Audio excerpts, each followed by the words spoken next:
thank God once again for helping us to come together to study the God's word. ದೇವರ ವಾಕ್ಯವನ್ನ ಅಧ್ಯಯನ ಮಾಡಲಿಕ್ಕೆ ನಾವು ಬರುವಂತೆ ಸಹಾಯ ಮಾಡಿದಂತ ದೇವರಿಗೆ ಮತ್ತೊಮ್ಮೆ ನಾವು ಸ್ತೋತ್ರ ಕೊಂಡಾಟಗಳನ್ನ ಸಲ್ಲಿಸೋಣ. I was asked to teach something related to the end times and the millennial kingdom.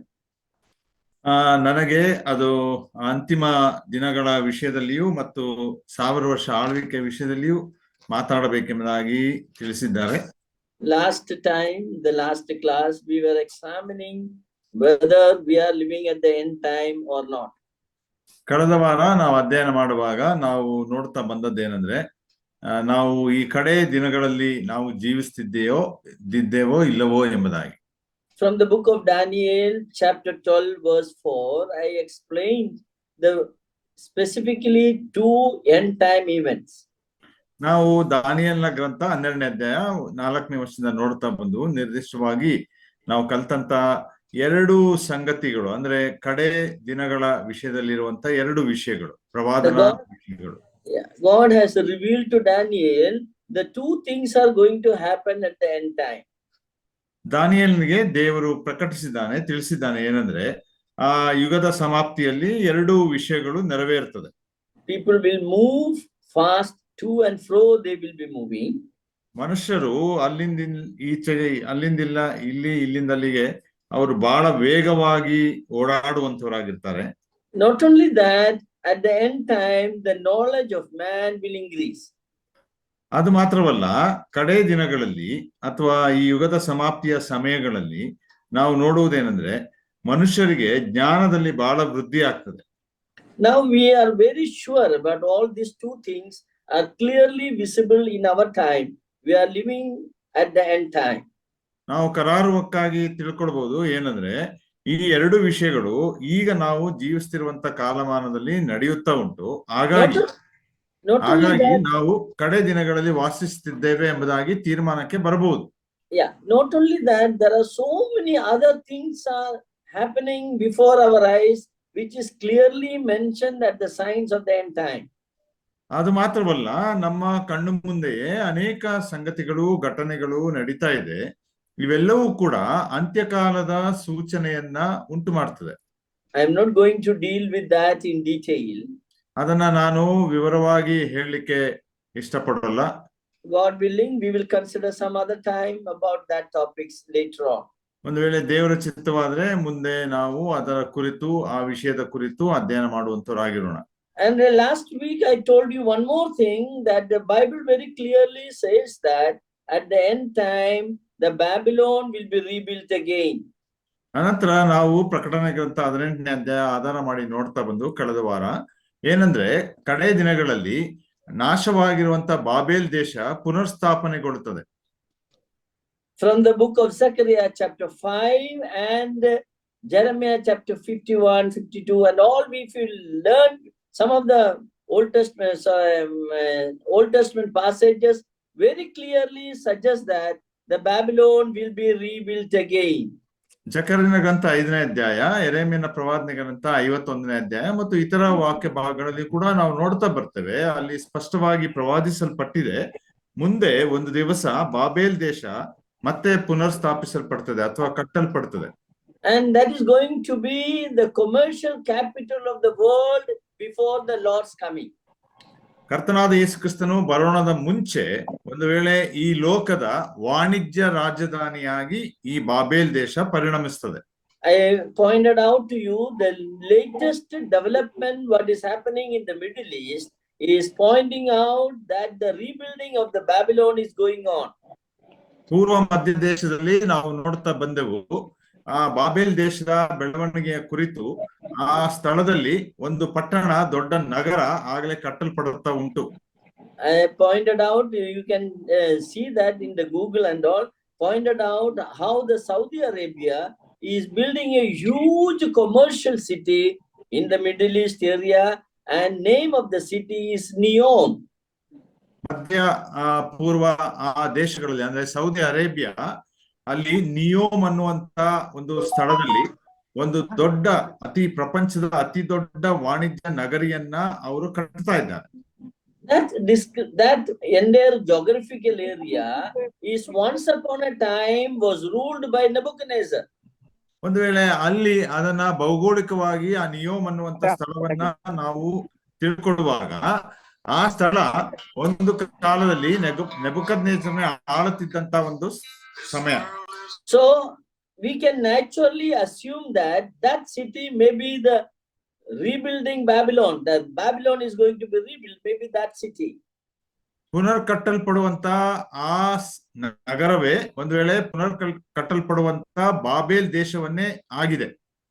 And Saudi Arabia, the prince, the present prince, he was also agreeing that that is going to be the one of the biggest city ever happened in the human history. ಅಲ್ಲಿ Saudi ಅರೇಬಿಯಾದ ಈಗಿನ ಆಳುತ್ತಿರುವಂತ ಅರಸನಾಗ್ಲಿ ಅಥವಾ ಯುವ ಅರಸರಾಗಲಿ ಅವರು ಹೇಳುತ್ತಿರುವುದೇನೆಂದ್ರೆ ಅದನ್ನ ಅವರು ಬಾಬೇಲ್ ದೇಶವನ್ನ ಪುನರ್ ಸ್ಥಾಪಿಸ್ತಾ ಇದ್ದೇವೆ, ಕಟ್ತಾ ಇದ್ದೇವೆ ಎಂಬುದಾಗಿ. And that is going to be the commercial aspect. They are looking at the commercial side of it. Anyone from any part of the world can easily reach that place. ಯಾಕಂದ್ರೆ ಆ ಸ್ಥಳ ಅದು ಭೂಲೋಕದಲ್ಲಿ ಅಥವಾ ಭೂಗೋಳದಲ್ಲಿ ಒಂದು ಒಳ್ಳೆ ಸುಸ್ಥಿತಿ ಉಳ್ಳಂತ ಸ್ಥಳವಾಗಿದೆ. ಯಾಕಂದ್ರೆ ಅದು ವಾಣಿಜ್ಯ ನಗರಿ ಆಗಿರೋದ್ರಿಂದ ಪ್ರಪಂಚದ ಯಾವುದೇ ದೇಶಗಳು ಸುಲಭವಾಗಿ ಆ ಸ್ಥಳಕ್ಕೆ ತಲುಪಬಹುದು. They are going to make the best healthcare centers in that area. ಆ ಸ್ಥಳದಲ್ಲಿ ನಾವು ನೋಡುವಾಗ ಆರೋಗ್ಯದ ವಿಚಾರದಲ್ಲಿ ಅತ್ಯುತ್ತಮವಾದಂತ ಆರೋಗ್ಯದ ಒಂದು ಕೇಂದ್ರವನ್ನು ಕೂಡ ಅಲ್ಲಿ ಸ್ಥಾಪಿಸ್ತಾರೆ. And everything will be controlled by artificial intelligence. ಅವೆಲ್ಲವೂ ಕೂಡ ನಾವು ನೋಡುವಾಗ ಕೃತಕ ಜ್ಞಾನ ಅನ್ನುವಂತ ಒಂದು ವಿಷಯದ ಅಡಿಯಲ್ಲಿ ಅದನ್ನ ನಿಯಂತ್ರಣವನ್ನ ಮಾಡುವಂತವರಾಗಿರ್ತಾರೆ. And the description given about the Babylon in the book of Revelation, it is very much matching to the geography of the Neom city. ಅಲ್ಲಿ ಪ್ರಕಟಣೆ 18ನೇ ಅಧ್ಯಾಯದಲ್ಲಿ ಹೇಳಲ್ಪಟ್ಟಿರುವಂತ ಬಾಬೇಲ್ ನಗರದ ಕುರಿತು ತಿಳಿಸಲ್ಪಟ್ಟಿರುವಂತಹ ಆ ಸಂಗತಿಗಳು ಈ ಸೌದಿ ಅರೇಬಿಯಾದ ಪಕ್ಕದಲ್ಲಿರುವಂತ ನಿಯೋಮ್ ಅನ್ನುವಂತ ಸ್ಥಳದಲ್ಲಿ ಕಟ್ಟುತ್ತಿರುವಂತ ನಗರಿಗೆ ಹೆಚ್ಚಾಗಿ ಹೋಲುವಂತದ್ದಾಗಿದೆ. So the Neom city, the development is also pointing out that we are living at the end time. ಹಾಗಾಗಿ ಈ ನಿಯೋಮ್ ನಗರದಲ್ಲಿ ಏನೇನು ಪ್ರಗತಿ ಆಗುತ್ತಾ ಉಂಟೋ ಅವೆಲ್ಲವನ್ನ ನೋಡುವಾಗ ಅದು ನಮಗೆ ನಾವು ಕಡೆಯ ಅಂತ್ಯಕಾಲದಲ್ಲಿ ಜೀವಿಸ್ತಾ ಇದ್ದೇವೆ ಎಂಬುದಾಗಿ ಸೂಚಿಸುತ್ತದೆ. Now you know that this is the rebuilding of the Babylon. We see that before the Lord established his millennial kingdom, he should destroy the Babylon. ನಾವು ನೋಡ್ತೇವೆ ದೇವರ ವಾಕ್ಯದಲ್ಲಿ ಕರ್ತನಾದ ಯೇಸು ಕ್ರಿಸ್ತನು 1000 ವರ್ಷ ಆಳುವಂತ ಆ ರಾಜ್ಯವನ್ನ ಸ್ಥಾಪಿಸುವ ಮುಂಚೆ ಈ ಬಾಬೇಲ್ ನಗರವನ್ನ ಅವನು ನಾಶ ಮಾಡಬೇಕು. The first king who destroyed Jerusalem city was Nebuchadnezzar. ಯಾಕಂದ್ರೆ ಯೆರೂಸಲೇಮ್ ನಗರವನ್ನ ಮೊಟ್ಟ ಮೊದಲು ನಾಶ ಮಾಡಿದಂತವನು Babel ಅರಸನಾದಂತ ನೆಬೂಕದ್ನೆಚ್ಚರ್. So naturally the king of Jew, Jesus Christ, will destroy Babylon at the end time. ಆದ್ರಿಂದ ಸ್ವಾಭಾವಿಕವಾಗಿ ಈ ಸಮಯದಲ್ಲಿ ಯಹೂದ್ಯರ ಅರಸನಾಗಿರುವಂತ ಯೇಸು ಕ್ರಿಸ್ತನು ಅದನ್ನ ನಾಶ ಮಾಡ್ಲಿಕ್ಕಿದ್ದಾನೆ. So Bible very clearly says that God will send his judgment upon Babylon at the end time. ಆ ಅಂತ್ಯಕಾಲದಲ್ಲಿ ಸತ್ಯವೇದ ಬಹಳ ಸ್ಪಷ್ಟವಾಗಿ ನುಡಿತದೆ ಏನಂದ್ರೆ ಅಂತ್ಯಕಾಲದಲ್ಲಿ ದೇವರು ಬಾಬೇಲ್ ದೇಶದ ಮೇಲೆ ತನ್ನ ತೀರ್ಪನ್ನ ಕಳಿಸಿಕೊಡುವಂತವನಾಗಿದ್ದಾನೆ. Revelation chapter 18, you can see that the Babylon is going to be destroyed by an atomic explosion. ನಾವು ಪ್ರಕಟಣೆ 18ನೇ ಅಧ್ಯಾಯದಲ್ಲಿ ಓದುವಾಗ ನಾವಲ್ಲಿ ತಿಳ್ಕೊಳ್ಳುವಂತ ಒಂದು ಸತ್ಯತೆ ಏನಂದ್ರೆ ಈ ಪುನರ್ ಸ್ಥಾಪಿಸಲ್ಪಟ್ಟಂತ ಈ ಬಾಬೇಲ್ ದೇಶ ಅದು ಒಂದು ಅಣು ಬಾಂಬುವಿನಿಂದ ಅದು ನಾಶವಾಗ್ಲಿಕ್ಕುಂಟು. In the book of Zechariah chapter 14, ನಾವು ಜಕರ್ಯನ ಗ್ರಂಥ 14ನೇ ಅಧ್ಯಾಯದಲ್ಲಿ verse 12, if you read, the description is very much fitting to the atomic destruction. ಅಲ್ಲಿ 12ನೇ ವಚನ ಓದುವಾಗ ನಾವು ನೋಡ್ತೇವೆ ಜಕರ್ಯ 14ನೇ ಅಧ್ಯಾಯ 12ನೇ ವಚನದಲ್ಲಿ ಆ ವಾಕ್ಯ ವಿವರಣೆ ಹೇಗೆ ಕೊಡ್ತದೆ ಎಂಬುದಾಗಿ ನಾವು ನೋಡ್ತಾ ಬರುವಾಗ ಅದು ಒಂದು ಅಣು ಬಾಂಬಿನಿಂದ ನಾಶವಾಗುವಂತ ಸಂಗತಿಯನ್ನೇ ತಿಳಿಸ್ತದೆ. It's very interesting to read that Zechariah chapter 14 verse 12 we see that. ನಾವಲ್ಲಿ ಜಕರ್ಯ ಗ್ರಂಥ 14ನೇ ಅಧ್ಯಾಯ 12ನೇ ವಚನವನ್ನ ಓದಿಕೊಳ್ಳೋಣ ಒಂದ್ಸಲ. ಜಕರ್ಯ 14:12 ಯೆರೂಸಲೇಮಿನ ಮೇಲೆ ಯುದ್ಧ ಮಾಡಿ ಸಕಲ ಜನಾಂಗಗಳಿಗೂ ಯೆಹೋವನು ಈ ವ್ಯಾಧಿಯನ್ನ ತಗಲಿಸುವನು. ಹೆಜ್ಜೆಯ ಮೇಲೆ ನಿಂತ ಹಾಗೆಯೇ ಅವರ ಮಾಂಸವು ಕೊಳೆತು ಹೋಗುವುದು, ಕಣ್ಣು ಗುಣಿಯಲ್ಲೇ ಇಂಗುವುದು, ನಾಲಿಗೆಯು ಬಾಯಲ್ಲೇ ಕ್ಷಯಿಸುವುದು. Yeah, look at that. Here Lord is saying that I will send a plague, I will send a destruction to the people who fought against Jerusalem. ನೋಡ್ರಿ, ಅಲ್ಲಿ ದೇವರ ವಾಕ್ಯ ಈಗ ಪ್ರವಾದನೆ ಈಗ ಹೇಳ್ತದೆ, ಅರ್ಥೈಸ್ತದೆ ಏನಂದ್ರೆ, ಯೆರೂಸಲೇಮಿನ ವಿರುದ್ಧ ಹೋರಾಟ ಮಾಡಿದವರ ಮೇಲೆ ನಾನು ಒಂದು ನಾಶನವನ್ನು ಅಥವಾ ಒಂದು ವ್ಯಾಧಿಯನ್ನ ಬರಮಾಡ್ತೇನೆ ಎಂಬುದಾಗಿ. As I told you, the first country that fought against Jerusalem was Babylon. ನಾನು ಹೇಳ್ತಾ ಬಂದ ಹಾಗೆ ಮೊಟ್ಟ ಮೊದಲ ಒಂದು ದೇಶ ಯೆರೂಸಲೇಮಿನ ಮೇಲೆ ಯುದ್ಧ ಮಾಡಿದ್ದು ಯಾವುದು ಅಂದ್ರೆ ಬಾಬೆಲ್ ದೇಶ. ಅದನ್ನ ಸತ್ಯ ಗೊತ್ತುಂಟು. What is the plague mentioned here? Look at that carefully. ನೋಡ್ರಿ, ಇಲ್ಲಿ ಆ ಬರೆಯಲ್ಪಟ್ಟಂತ ವ್ಯಾಧಿಯ ಕುರಿತು ಎಚ್ಚರಿಕೆಯಿಂದ ಗಮನಿಸಿ. ಅದು ಆ ವಾಕ್ಯದಲ್ಲಿ 12ನೇ ವಚನ ಕಡೆ ಭಾಗ. Their flesh shall consume away while they stand. ನೋಡ್ರಿ, ಹೆಜ್ಜೆಯ ಮೇಲೆ ನಿಂತ ಹಾಗೆಯೇ ಅವರ ಮಾಂಸವು ಕೊಳೆತು ಹೋಗ್ತದೆ. And not only that, while they and their eyes shall consume away in their holes. ಅನಂತರ ಅದು ಮಾತ್ರವಲ್ಲ, ಕಣ್ಣು ಗುಣಿಯಲ್ಲೇ, ಅಂದ್ರೆ ಆ ಕಣ್ಣು ತನ್ನ ಆ ಗುಣಿಯಲ್ಲೇ ಹಿಂಗುವುದು ಅಥವಾ ಕರಗಿ ಹೋಗುವುದು ಅಂದಾಗ ಅರ್ಥ. Yeah, their tongue shall consume away in their mouth.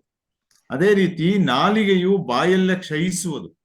Those who study about the impact of atomic explosion in human beings, ಒಂದು ವೇಳೆ ಮನುಷ್ಯರ ಮಧ್ಯದಲ್ಲಿ ಒಂದು ಅಣು ಬಾಂಬ್ ಅನ್ನ ಸಿಡಿಸಿದಾಗ ಅದರ ನಿಮಿತ್ತ ಬರುವಂತ ಪರಿಣಾಮಗಳನ್ನು ಯಾರಾದ್ರೂ ಅಧ್ಯಯನ ಮಾಡುವುದಾದ್ರೆ, this is what is happening to the people, those who are affected by atom bomb. ನೋಡ್ರಿ, ಆ ಅಣು ಬಾಂಬಿನಿಂದ ಆದಂತ ಪರಿಣಾಮ ಆ ಜನರು ಅಲ್ಲಿ ಇರುವುದಾದ್ರೆ ಅವರ ಮೇಲೆ ಇದೇ ಪರಿಣಾಮವನ್ನ ಬೀರ್ತದೆ. Once I was teaching my students in a BSc class. ನಾನೊಂದು BSc ಕ್ಲಾಸ್ ಅಲ್ಲಿ ನನ್ನ ವಿದ್ಯಾರ್ಥಿಗಳಿಗೆ ಕಲಿಸಿಕೊಡ್ತಾ ಇದ್ದೆ. At that time I was given a topic, the syllabus was there, that impact of atomic explosion on human living things, especially on human beings. ಅಲ್ಲಿ ನನಗೆ ಒಂದು ಅವರಿಗೆ ಕಲಿಸ್ಲಿಕ್ಕಾಗಿ ಒಂದು ಪಠ್ಯಕ್ರಮವನ್ನ ಕೊಡಲ್ಪಟ್ಟಿತ್ತು. ನಾನು ಏನ್ ಕಲಿಸಬೇಕಿತ್ತು ಅಂದ್ರೆ, ಮನುಷ್ಯರ ಮೇಲೆ ಅಥವಾ ಜೀವಿಗಳ ಮೇಲೆ ಅಣು ಬಾಂಬುವಿನ ಪರಿಣಾಮ ಏನು ಎಂಬುದಾಗಿ. So while teaching that, immediately this verse came to my memory. ಅದನ್ನ ನಾನು ಕಲಿಸುವಾಗ ನನಗೆ ತಕ್ಷಣ ನನ್ನ ಜ್ಞಾಪಕಕ್ಕೆ ಬಂದಂತದ್ದು ಈ ವಾಕ್ಯ. And exactly what is written here is the effect of atomic explosion on all the living things, especially on human beings. ಹಾಗಾಗಿ ಈ 14ನೇ ಅಧ್ಯಾಯ 12ನೇ ವಚನದಲ್ಲಿ ಬರೆದಿರುವಂತದ್ದು ಏನು ಎಂಬುದಾಗಿ ನೋಡುವಾಗ ಎಲ್ಲಾ ಮನುಷ್ಯರ ಮೇಲೆ ಆ ಆಟಮ್ ಬಾಂಬಿನಿಂದ ಅಥವಾ ಅಣು ಬಾಂಬಿನಿಂದ ಆಗುವಂತ ಪರಿಣಾಮದ ಕುರಿತೇ ಆಗಿದೆ. What happens when an atom bomb explodes? ಒಂದು ವೇಳೆ ಅಣು ಬಾಂಬು ಅದು ಸ್ಫೋಟಿಸುವಾಗ ಏನಾಗ್ತದೆ? The great heat is developed, huge temperature is developed at the center of the explosion. ಅಲ್ಲಿ ಅದು ಸ್ಫೋಟಿಸುವಾಗ ಅದರ ಮಧ್ಯದಿಂದ ಬಹಳವಾದಂತ ಒಂದು ಉಷ್ಣಾಂಶ ಅದು ಬರುವಂತದ್ದಾಗಿರ್ತದೆ. Not only that, high radiation will be generated. ಅದರಿಂದ ಅನೇಕ ವಿಷಕರಿಯಾದಂತ ಕಿರಣಗಳು ಕೂಡ ಉದ್ಭವಿಸ್ತದೆ. Because of the temperature and the radiation, the muscles of the human beings will melt away like ice cream. ನೋಡ್ರಿ, ಆ ಒಂದು ಬಿಸಿ ತಾಪಮಾನದಿಂದ ಮತ್ತು ಆ ಒಂದು ಕಿರಣಗಳು ಉದ್ಭವಿಸುವುದರಿಂದ ಮನುಷ್ಯನ ಮಾಂಸಗಳು ಅದು ಕರಗಲಿಕ್ಕೆ ಶುರುವಾಗ್ತದೆ. Even if a person is 100 kilometers away from the spot or the center of the explosion, he will just melt away like an ice cream. All the muscles will melt away. ಒಂದು ವೇಳೆ ವ್ಯಕ್ತಿಗಳು ಸ್ಫೋಟಿಸಲ್ಪಟ್ಟ ಜಾಗದಿಂದ 100 mile ದೂರದಲ್ಲಿದ್ದರೂ ಕೂಡ ಆ ತಕ್ಷಣ ಅವನ ದೇಹ ಕರಗಿ ಹೋಗುವಂತ ಅಥವಾ ಸುಟ್ಟು ಹೋಗುವಂತ ರೀತಿಯಲ್ಲಿ ಆ ಕಾರ್ಯಗಳು ಉಂಟಾಗ್ತದೆ. So Bible very clearly specifically described that in verse 12 of Zechariah chapter 14. ಹಾಗಾಗಿ ಸತ್ಯವೇದ ಈಗ ನಾವು ನೋಡಿದ ವಾಕ್ಯ ಭಾಗದಲ್ಲಿ ಜಕರ್ಯ 14ನೇ ಅಧ್ಯಾಯ 12ನೇ ವಚನದಲ್ಲಿ ಬಹಳ ಸ್ಪಷ್ಟವಾಗಿ ಈ ವಿಷಯವನ್ನ ತಿಳಿಸ್ತದೆ. But keeping in that mind, you read the book of Revelation. It's very clear that the book of Revelation, the destruction of Babylon is mentioned, and there we see an atomic explosion. ನಾವು ಅದನ್ನ ಈ ವಾಕ್ಯವನ್ನ ಗಮನದಲ್ಲಿಟ್ಟುಕೊಂಡು ಪ್ರಕಟಣೆ ಗ್ರಂಥ 18ನೇ ಅಧ್ಯಾಯ ಓದುವಾಗ ಅಲ್ಲಿ ಬಹಳ ಸ್ಪಷ್ಟವಾಗಿ ಬರೆಯಲ್ಪಟ್ಟುಂಟು, ಒಂದು ಅಣು ಬಾಂಬು ಅವರ ಮೇಲೆ ಸ್ಫೋಟನೆ ಆಗ್ತದೆ ಎಂಬುದಾಗಿ. Look at that. Revelation chapter 18, come to that, we see verse 10. ಅಲ್ಲಿ ಪ್ರಕಟಣೆ ಗ್ರಂಥ 18ನೇ ಅಧ್ಯಾಯ 10ನೇ ವಚನಕ್ಕೆ ಬಂದ್ರೆ, as the people are standing away, we'll read verse 10 there. Standing afar off for the fear of the torment, saying, Alas, alas, great city, Babylon, that mighty city, for in 1 hour is thy judgment come. 18ನೇ ಅಧ್ಯಾಯ 10ನೇ ವಚನದ ಸ್ವಲ್ಪ ಮೇಲ್ಭಾಗದಿಂದ ಓದ್ತೇನೆ. ದೂರದಲ್ಲಿ ನಿಂತು ಗೋಳಾಡುತ್ತಾ ಎದೆ ಬಡಕೊಳ್ಳುತ್ತಾ, ಅಯ್ಯೋ ಅಯ್ಯೋ ಮಹಾಪಟ್ಟಣವೇ, ಬಾಬೇಲೆ, ಬಲಿಷ್ಠವಾದ ನಗರಿಯೇ, ನಿನಗೆ ವಿಧಿಸಲ್ಪಟ್ಟ ದಂಡನೆಯು ಒಂದೇ ಗಳಿಗೆಯಲ್ಲಿ ಬಂತಲ್ಲ ಎಂದು ಹೇಳುವರು. See, people are standing afar off because of the torment. When a radiation comes, people will never come near. They will stand away from that radiation. ಆ ಕಿರಣಗಳು ಬರುವಾಗ, ಅನಂತರ ಅವರ ಮೇಲೆ ಆ ಕಿರಣಗಳು ಪರಿಣಾಮವನ್ನು ಬೀರುವಾಗ ಯಾರು ಹತ್ತಿರ ನಿಲ್ಲುವುದಿಲ್ಲ. ದೂರದಲ್ಲಿ ನಿಂತುಕೊಂಡರೂ ಕೂಡ ಅವರು ಆ ಒಂದು ಯಾತನೆಗಳಿಂದ, ನೋವಿನಿಂದ ಗೋಳಾಡುತ್ತಾರೆ. Not only that, look at that, says that Babylon, the mighty city, is fallen, and in 1 hour, suddenly it is there, in 1 hour is the mighty judgment came. ಅಲ್ಲಿ ನಾವು ನೋಡ್ತೇವೆ 10ನೇ ವರ್ಷದಲ್ಲಿ ಆ ಮಹಾಪಟ್ಟಣ ಬಾಬೇಲು, ಅಯ್ಯೋ ಅಯ್ಯೋ ಅದರ ಗತಿ ಅಂದ್ರೆ ಅದು ಒಂದೇ ಗಳಿಗೆಯಲ್ಲಿ ಅದು ನಾಶನ ಬಂತಲ್ಲ ಅದಕ್ಕೆ ಅಂತ. Very clear indication that it is an atomic destruction. ಅದನ್ನ ನಾವು ನೋಡುವಾಗ ಅಲ್ಲಿ ನಮಗೆ ಸ್ಪಷ್ಟವಾಗಿ ತಿಳಿಸಿಕೊಡ್ತದೆ ಏನಂದ್ರೆ ಅದು ಅಣು ಬಾಂಬುವಿನ ಪರಿಣಾಮ ಎಂಬುದಾಗಿ. Again that is repeated in verse 15. Please read that. ಅದನ್ನ ಮತ್ತೆ 18ನೇ ಅಧ್ಯಾಯ 15ನೇ ವರ್ಷದಲ್ಲಿ ಓದ್ತೇವೆ. ಆ ಸರಕುಗಳನ್ನು ಮಾರಿ ಅವಳಿಂದ ಐಶ್ವರ್ಯವಂತರಾದ ವರ್ತಕರು ಅವಳ ಯಾತನೆಯನ್ನ ನೋಡಿ ಭಯಪಟ್ಟು ದೂರದಲ್ಲಿ ನಿಂತು ಗೋಳಾಡುತ್ತಾ ದುಃಖಿಸುತ್ತಾ, ಅಯ್ಯೋ ಅಯ್ಯೋ ನಯವಾದ ನಾರುಮಡಿಯನ್ನ, ಧೂಮ್ರವರ್ಣದ ವಸ್ತ್ರಗಳನ್ನು. Look at that. Normally when any trouble comes to a country, people will go and help them, but here nobody is coming near. They are standing afar off and saying and weeping because of the radiation. ಸಾಮಾನ್ಯವಾಗಿ ನಾವು ಗಮನಿಸಬೇಕಾದ್ದೇನೆಂದ್ರೆ, ಒಂದು ಸ್ಥಳದಲ್ಲಿ ಅಥವಾ ಒಂದು ನಗರದಲ್ಲಿ, ಪಟ್ಟಣಗಳಲ್ಲಿ ಯಾವುದಾದ್ರೂ ಒಂದು ನಾಶನ ಅಥವಾ ಹಿಂಸೆ ಆಗುವಾಗ ಜನರು ತಕ್ಷಣ ಅವರ ನೆರವಿಗೆ ಧಾವಿಸಿ ಬರುವಂತವರಾಗಿರ್ತಾರೆ. ಆದ್ರೆ ಇಲ್ಲಿ ವಾಕ್ಯದಲ್ಲಿ ನೋಡ್ತೇವೆ ಆತರ ಅವರು ನೆರವಿಗೆ ಧಾವಿಸಿ ಹೋಗ್ಲಿಕ್ಕೆ ಆಗೋದಿಲ್ಲ. ಯಾಕಂದ್ರೆ ಆ ಕಿರಣಗಳು ಇವೆಲ್ಲವೂ ಕೂಡ ಅತಿಯಾದ ಪರಿಣಾಮ ಬೀರೋದ್ರಿಂದ ದೂರದಲ್ಲಿ ನಿಂತುಕೊಂಡು ಅಯ್ಯೋ ಅಯ್ಯೋ ಎಂಬುದಾಗಿ ಎದೆ ಬಡ್ಕೊಳ್ತಾರೆ. Verse 17 you read the same thing is repeated. ಅದೇ ತರ 17ನೇ ವಚನದಲ್ಲಿಯೂ ಕೂಡ ಅದೇ ರೀತಿ ಬರೆಯಲ್ಪಟ್ಟುಂಟು. In 1 hour so great riches are come to nothing. ಅಂದ್ರೆ ಅಷ್ಟು ದೊಡ್ಡ ಶ್ರೀಮಂತಿಕೆ ಅನ್ನುವಂಥದ್ದು, ಆ ಆಸ್ತಿ ಸಂಪತ್ತು ಅನ್ನುವಂಥದ್ದು ಒಂದೇ ಗಳಿಗೆಯಲ್ಲಿ ಅವೆಲ್ಲವೂ ಕೂಡ ನಾಶವಾಯಿತು. Again verse 19 we see the same thing is repeated. ಅದೇ ರೀತಿ 19ನೇ ವರ್ಷದಲ್ಲಿ ಕೂಡ ಅದು ಮತ್ತೆ ಪುನರಾವರ್ತನೆ ಆಗಿರುವುದನ್ನ ನೋಡ್ತೇವೆ ಆ ಮಾತು. Yeah, for in 1 hour is the she made desolate. ಅಲ್ಲಿ ನಾವು ನೋಡ್ತೇವೆ 19ನೇ ವಚನ ಕಡೇ ಭಾಗದಲ್ಲಿ, ಇವಳು ಒಂದು ಗಳಿಗೆಯಲ್ಲೇ ಹಾಳಾದಳಲ್ಲ. So when you look at carefully observe the destruction of Babylon, we can very easily say that Babylon will be rebuilt again and it will be destroyed by an atomic explosion. ಹಾಗಾಗಿ ಈ ಅಧ್ಯಾಯದಲ್ಲಿ ಬಾಬೇಲ್ ದೇಶ ಅನ್ನುವಂಥದ್ದು ನಾಶನಕ್ಕೆ ಇಡಲ್ಪಟ್ಟಿದೆ ಎಂಬುದಾಗಿ ಪ್ರವಾದನಾ ವಾಕ್ಯ ಓದುವಾಗ ನಾವು ಅರ್ಥ ಮಾಡಿಕೊಳ್ಳಬೇಕಾದೇನೆಂದ್ರೆ, ಆ ಬಾಬೇಲ್ ದೇಶ ನಾಶವಾಗಿರುವಂತದ್ದು ಪುನರ್ಸ್ಥಾಪಿಸಲ್ಪಡ್ತದೆ, ಮತ್ತೆ ಅದು ನಾಶವಾಗ್ತದೆ. Jesus is coming again. He will destroy Babylon. ಕರ್ತನಾದ ಯೇಸು ಕ್ರಿಸ್ತನು ಮತ್ತೆ ತಿರುಗಿ ಬರ್ಲಿಕ್ಕಿದ್ದಾನೆ. ಅವನು ಈ ಬಾಬೇಲ್ ದೇಶವನ್ನ ನಾಶ ಮಾಡ್ತಾನೆ. See, Nebuchadnezzar, the king of Babylon, destroyed Jerusalem.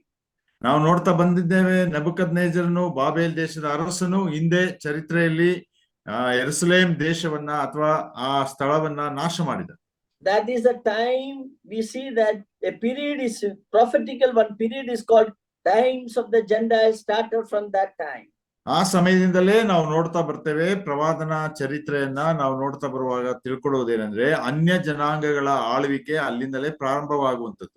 Lord Jesus Christ very clearly said that till the times of the Gentiles is fulfilled, the Jerusalem shall be trodden down by the Gentiles. ನಾವಲ್ಲಿ ಪ್ರಕಟಣೆ ಗ್ರಂಥದಲ್ಲಿ ಮತ್ತೊಂದು ವಾಕ್ಯವನ್ನು ನೋಡ್ತೇವೆ.